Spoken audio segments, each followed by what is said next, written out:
नमस्कार महाराष्ट्र राज्यातील तमाम कर्मचारी बंधू आणि भगिनींनो, मी प्रवीण यादव स्वागत करतो तुमच्या आवडत्या यूट्यूब न्यूज पोर्टलवरती। तर मित्रहो, आत्तापर्यंत वेतन आयोगातील पे कमिशनमध्ये पगारवाढ संदर्भात संक्षिप्त माहिती या व्हिडिओच्या माध्यमातून जाणून घेऊया। व्हिडिओ अभ्यासपूर्ण आहे, तर व्हिडिओ पूर्ण बघा। चॅनलवर पहिल्यांदा आला असाल तर चॅनलला प्लीज सबस्क्राईब करून बेल बटन दाबायला विसरू नका। तर चला मंडळी, व्हिडिओला सुरुवात करूया।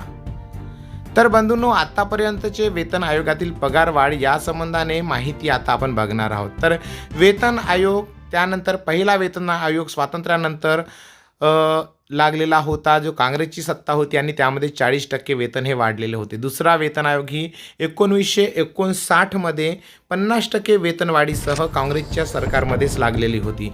तिसरा वेतन आयोग हा 1976 मध्ये 25% वेतनवाढ होती आणि काँग्रेसची सत्ता होती।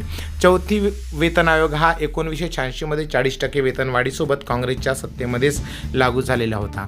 पाचवा वेतन आयोग हा 1996 मध्ये 35% वेतनवाढीसोबत लागलेला होता आणि त्यावेळेस सत्ता काँग्रेसचीच होती। सहावा वेतन आयोग 2006 मध्ये लागू झालेला होता। 40% वेतनवाढ मिळालेली होती आणि त्यावेळेस पण काँग्रेसची सत्ताच होती।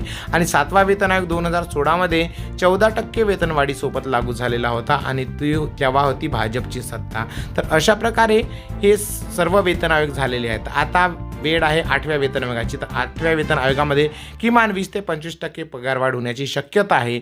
तर ही माहिती तुम्हाला कशी वाटली ते कमेंट्स करून लिहायची आणि मला सांगा, आतापर्यंतची सर्वात चांगली वेतनवाढ कोणत्या आयोगामध्ये मिळाली हे तुम्ही कमेंट्स करून नक्की लिहा।